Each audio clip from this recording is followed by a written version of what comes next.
Greetings, fellow traveler through the stars, and welcome to Theories and Suppositions with yours truly, me. So, in this series, basically on this channel, we're going to be looking at different properties, stories across a variety of mediums, and we're going to be talking about them. Yep, basically, I'm just booting things from my other channel to this place so that we can really have a lot of specialization going on there. So, for this particular episode or entry, we'll be talking about a movie, a film featuring Rosamund Pike. So, maybe just to give you a bit of background, I'm a bit of a fan of the Wheel of Time book series and the TV show. I love it. I hate it. Hate some elements of it. Frustrated with others. Curious to see where the things go. Some plot threads seem like why? Others are like, wow, that's genius, I love that, or I'm intrigued by that change. So the whole point of that is basically I want to see more of Rosamund Pike. She's kind of like the featured actress, the one of the big stars in the show alongside Daniel Henney, and I wanted to see more of her work. She's a pretty big name, but I haven't seen anything with her before. So let's start with I Care a Lot, which is the last big thing she did, I think, before The Wheel of Time came out. So yeah, let's just talk about it. So what is I Care a Lot? It's a film, a movie. We're following this woman. She's kind of a lawyer, and she is she has this scam going where she is using loopholes in the law to basically have older women, rich older women, or women who are from average families. Basically, she takes them into her care. She says that they are unable to take care of themselves, to manage themselves, they're old and such things. So she puts them into retirement homes, and by that loophole, she becomes the caretaker. She becomes the caretaker of all their properties. All their resources come under her direct management. So she's able to decide what's being done with the houses, the cars, what's being done with the savings and all that. So she basically just reroutes it into her own account and steals from them. So this has been going on for a long time. She has a whole system worked out. She has the doctors that are going to say, give the diagnosis that will allow her to get official directions, validation from the courts themselves, so that she's able to go along with this.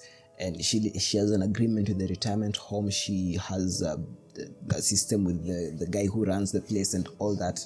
It's a whole charade that's been going on for a long time. Then she meets she loses a client, and she makes arrangements to bring a new person, one who seems very ripe for this kind of manipulation. She brings this old lady in, but there are complications. There is something about this woman's past, some shady dealings, and basically what it does is that her business comes under scrutiny from some very unsavory sources. And this woman has baggage in her past. There are people who are looking for her. Most of the old women who are in her care, old people who are in her care, they have relatives, yes, but they don't have much of a bite. They really can't do anything. They're just average people who are easily cowed. So we are made to think. But so this woman is kind of connected with the criminal underground, and basically it becomes a struggle for survival between Rosamund's character and another guy, who, by the way, is played by the always exceptional Peter Dinklage. Just great performances all around. So yeah, that's basically my kind of spoiler-free synopsis of the whole thing. If you haven't seen it, you might want to go give it a watch and then maybe come back later, because from this point on there'll be spoilers. There'll be plenty of spoilers. So hope you're gone if you haven't watched it. Let's dig in.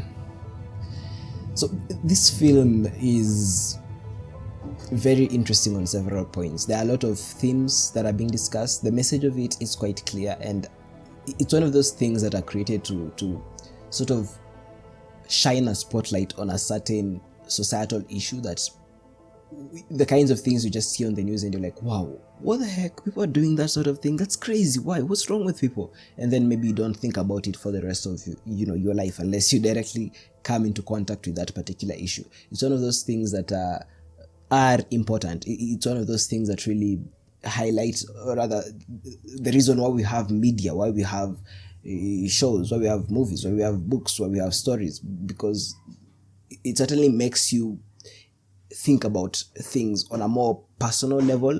It brings the humanity into issues that can seem a bit impersonal if they are not related to you personally, if you don't have so it's important, and I like that aspect of it. At several points throughout, I actually really like the cinematography with it, the way they shoot it. I like it, the tight shots. I really didn't find any opportunity to look away from it, because there's this huge underlying tension in everything. There's several plot beats into it. There's a lot of, they're very packed. They're very packed. Mostly all of them are very packed. The performances were good, I guess, because you have this big A-tier list of actors: Rosamund, Peter Dinklage, and Rosamund's lover and sidekick. I don't know the name, sorry, of the actress, but she was good, and we do see basically good performances all around. There's a comedic element to the story too. I guess it's kind of needed. That levity is needed in some of those tight scenes. So it's kind of weird, because I don't know what the demographic they were targeting is.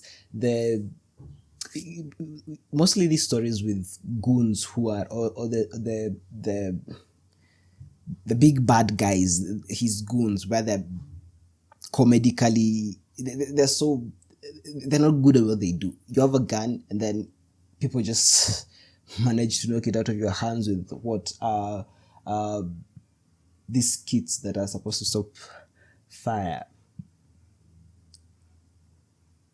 extinguisher, and it's comedic to a point. I'm like, wait, what? They certainly felt like they didn't fit in with the whole theme or the mood of the whole story, but okay, it works, I guess. There certainly is, you do need some of those things to make it a bit more lighthearted. I must say, I found myself having a very extreme emotional reaction to Rosamund's character. I really, really hate it. Maybe it's because of what she's doing. That's, it feels like some things are so reprehensible that they shouldn't even be done. You're literally just taking away people's parents and shutting them in places and denying the sons, the daughters, access to their parents. There certainly are many people in society, just many people who view it as a hassle and who might not even miss them per se, but still, it's such a reprehensible thing to do. There are certain things that you look at them and you're like, no. Messing with kids, like babies, that's something that's guaranteed to get an emotional reaction out of, even if you are cold-hearted, so to say. And the elderly, because damn it, that's where we're all headed. And I really freaking hated her for that. And there's this thing where this movies where you have the villain as the main character, they can be interesting to follow, but there has to be a moral lesson, or there has to be something that basically the thing has to come in and say, this is wrong. We're not saying that this is the right thing to do. This person is wrong. He may have shades of grey in him. He might have done a good thing somewhere along the way, but he's still the bad guy. He's still the villain. I think that you need to have that that emphasis at some point in the movie or in the story or in whatever you're doing. That's why I am a bit hesitant to go into these shows where we are following psychopaths as the main characters, you or whatever other things in that line, because I'm like, what? And I sort of do get attached to main characters. I do that. So those are just my, so in the end they do have that moral emphasis that is like, this person is wrong, she'll get her just due eventually, and from, you know, coming even from the least expected place, which I loved. I freaking loved the ending. Catharsis is a thing. Catharsis is a thing. You do need that thing that tells your viewer or reader or listener that, yeah, the story is over, go back to the real world, but don't forget the lesson. Don't forget the lesson. So those are just my off-the-cuff random thoughts about it. I liked it a lot. I fucking hated the main character. And even the villain, basically, they're just bad people. They're just bad people. And yeah. So maybe you can just go a whole lot deeper. I found the mention, the misogyny itself, the way misogyny, is it misogyny or its opposite? I don't really know which one applies here. But Rosamund's character has, we have this interaction in one of the early scenes in the movie where basically we're setting up the basics of her practices, and this guy brings her to court, and she's like, this woman has taken control of my mother's life, she's taking her assets, blah blah blah. This can't be legal. You need to reprove this. This can't be happening. It's so real. And basically Rosamund, with admirable lawyerishness, cutthroat approach, she manages to convince the judge that, oh, my actions are right, she's deteriorating, all that. And outside the courtroom, the guy who has levied charges against her comes up to her, and she's like, how can you do this? Aren't you human? What the heck? She's my mother. I want to see her. And Rosamund is like, just go. You didn't win this one. Sorry. You aren't as good as me. And the guy is so mad. He's like, I'll fucking kill you. I'll kill you. How? And she's like, what? You think you're gonna kill me? I know your type. Does it make you uncomfortable that a woman has managed to beat you? So there's that element, and it keeps showing up in several of other scenes, especially when she interacts with Dinklage's character, the villain. And yeah, interesting. On one side, yeah, it's interesting. I don't really have any thoughts on that, but it's something interesting I noted. Yeah. So the element of crime in all of this, I was very disappointed in that. As in, expected Mr. Dinklage, or whoever he was playing, this underground crime boss dude who supposedly has a lot of resources and such, I expected him to bring an overwhelming amount of force to bear against, this person who has taken control of the mother. And again, there was that whole comedic elements. The goons they're failing and all that, and I'm like, what? Why aren't you effective? Why aren't you effective as you're supposed to be? I wanted him to have, basically there were 3 goons alongside him, and we are supposed to sort of experience Dinklage's shadow or his stature. He's not his aura of power.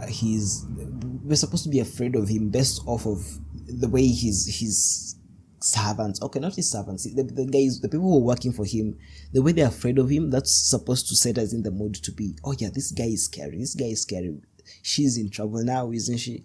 But the goons, I like the introduction. The guy in the cab who comes up in the cab and she's like, where's Mrs. Who, the old lady. I liked his first scenes, but then I wish we had 50 just people in black suits being like, yes boss, we're going to do this. And it does show up later, but it's not as overwhelming. And dang, they mess up the part where they're supposed to kill her. It's the easiest thing. Okay, I like the way it was shot, the way the car is just hurtling through the woods branches, beating past the windshields and all that, and then it slams into the lake or river. Lake, I suppose. That makes much sense than river. So, but I don't know. Why did they knock her out or something? Just kill her outright and then dump the body in the in the lake or something. That's frustrating. I know it's there for plot reasons, but just villains who aren't effective really frustrate me a lot. Also, why did we have diamonds in there? As in, I don't really know how much value diamonds have this way. Of course, they're still expensive, but it's one of those things that I've seen so many times. I'm like, diamonds. But it works, I guess. These are just pet peeves, but I didn't like the addition of the diamond part, or why is he hiding them in his mom's safe? And the fact that he actually cared about them. I would have loved it if those were just, I don't know, pocket change things he gave to his mom, and he's like, oh, yeah, you can have this. I don't really need them. But he's sort of giving them to her for safekeeping, which is bad, I think. As in, I just wanted the guy that Rosamund's character had crossed to be this guy, like the literal mafia or something, with a lot of resources that he can bring to bear. And this becomes a really bloody thing that is like, you don't mess with us. You don't mess with La Familia. Yeah. I've read The Godfather. That still haunts me.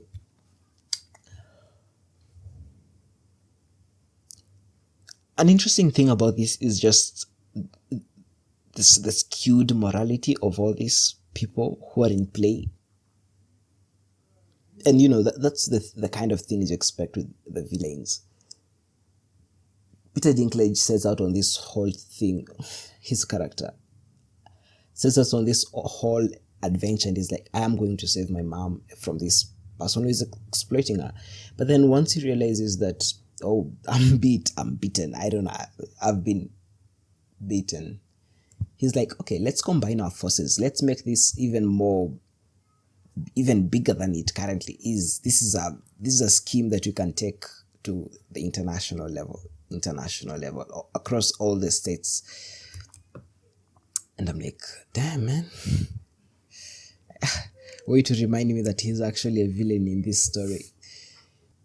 I'm just so blown away by the way all these characters just shrug it off like it's nothing important. Rosamund's character has this monologue at the beginning of this whole thing, and I guess at the end too. There are two types of people in this world: lions and lambs. Are you a lion or are you a lamb? I actually like her ending, her speech to the press at the ending of the whole thing. But basically, she doesn't want to be the one who's hunted, and she wants to be the one who does the hunting. So she has all these people around her, and no one bats an eye. It's kind of scary, but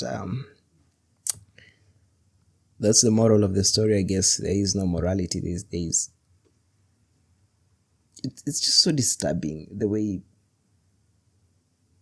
everyone is at ease with this whole thing. Yeah, it's disturbing. I do like, as I mentioned before, how it ends. We have this, the guy I was talking about originally, even after Dinklage and Rosamund have set up their scheme and all that, this character comes back and she's like, yo, remember me? You're dead. I liked that ending. I really liked that ending. I wish she'd also shot the other woman, her sidekick. I wish. Oh my goodness, this frustrates me. Why are they so ineffective? Why did they literally? So these guys come into the house and they're like, we've got you. They beat her, and the guy just leaves. Doesn't make sure she's actually dead. That was very frustrating. Very frustrating. but I do like the cinematography, how all those things were shot, especially the scene where they're sitting down, headlights blaring to blind them, and then Dinklage and Rosamund are sitting down and talking, and they're like, testing each other out. The thing is, I didn't really expect. It didn't seem very realistic for Rosamund and her sidekick to actually bring so much weight to bear against Dinklage, or to actually get back at him with, because he's supposed to be like this guy who's untouchable, and then they're just two people with bats running around in the night and tracing cars and spying on someone's home. It didn't seem that, like, I felt a lot of main character syndrome going around in there, but yeah, it happens. Can you tell how much I dislike them?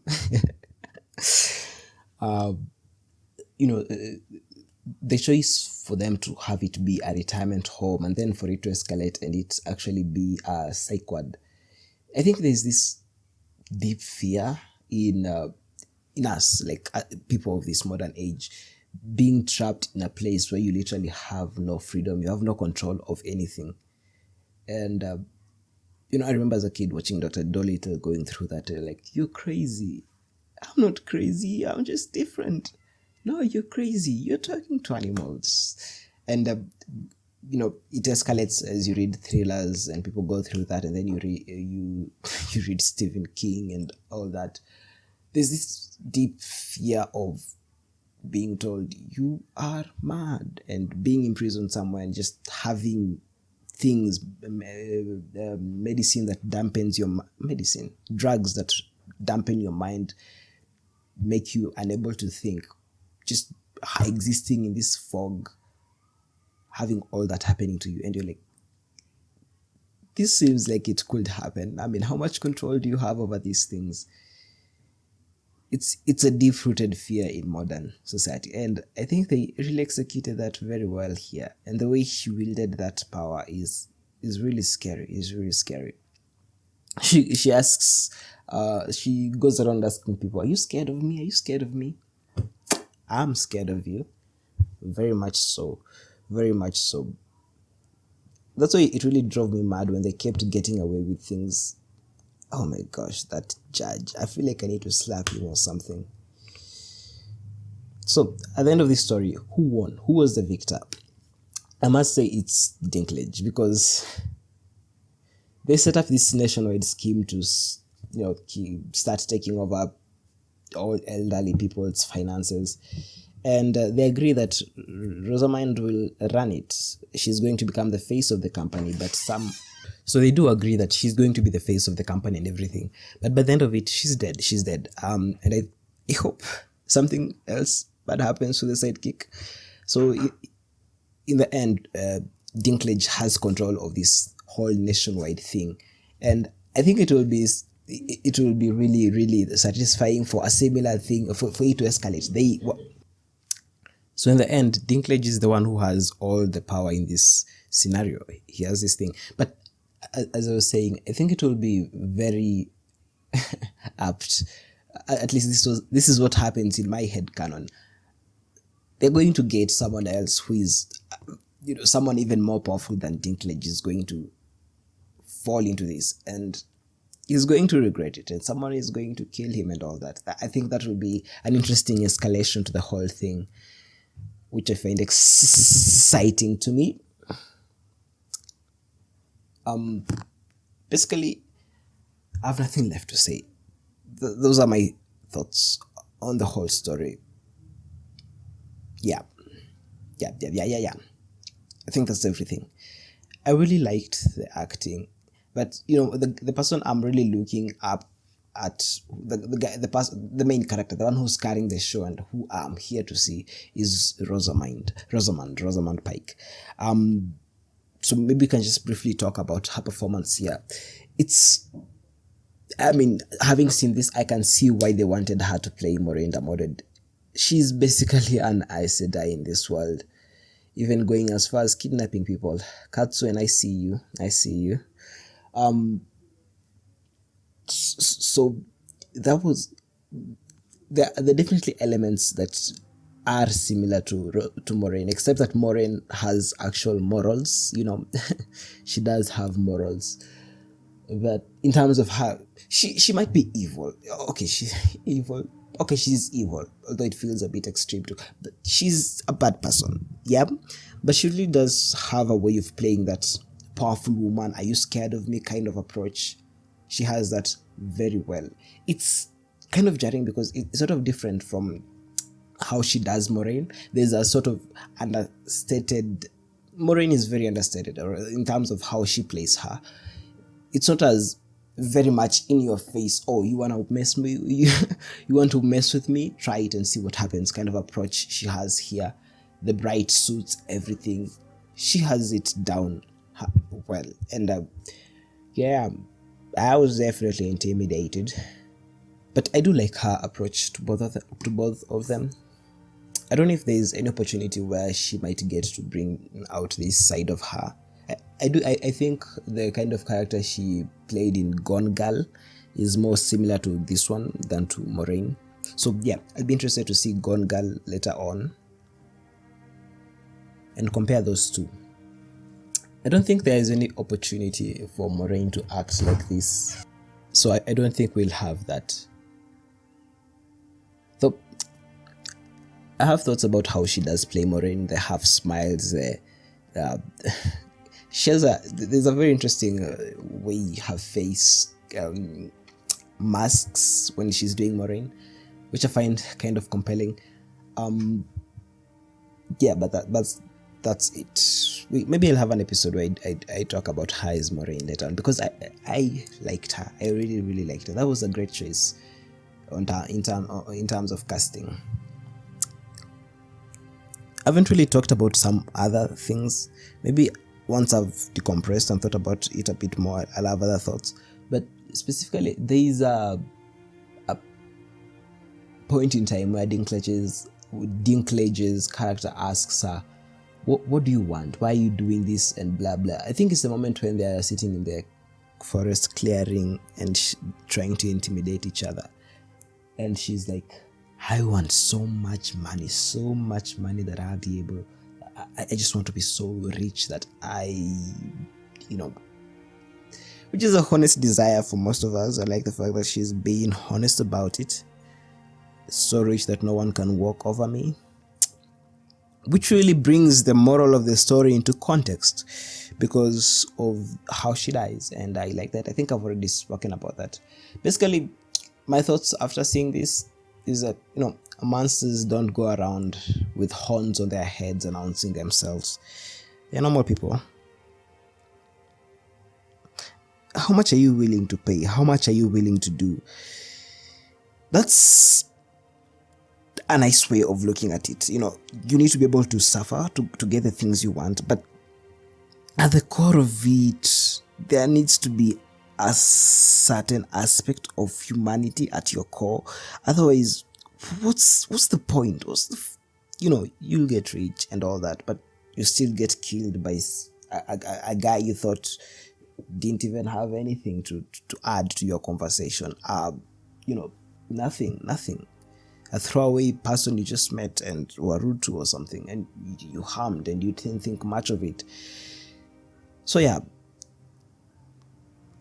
go for it. Seek wealth, seek comforts and lives, everything life has to give you, but damn, don't forget your basic decency as a human being, and don't be corrupt. Don't go messing around with people's parents and emotions. That's bad. That's abhorrent. Well, those are my thoughts on I care a lot. Dang, the way she keeps using that statement. I care a lot. I care. It's my job to care. Yeah, those are my thoughts. I hope you enjoyed listening to them. Yeah, we basically have other episodes later on talking about different things, other books and other stories. Hit that like button and subscribe to this channel, and go search for the Law Mastery Cast and subscribe to that channel, because that's the primary account. This is the subsidiary where I get to post things that don't really fit with the kinds of videos I want to be hosted on the other place. Yeah, links in descriptions to all things. Support the channel if you can, and if you want to. I'll see you next time. Ciao. Remember, life is a journey. We walk it, we tread it, it's hard sometimes, but journey before destination, strength before weakness, and life before fucking death. Ciao.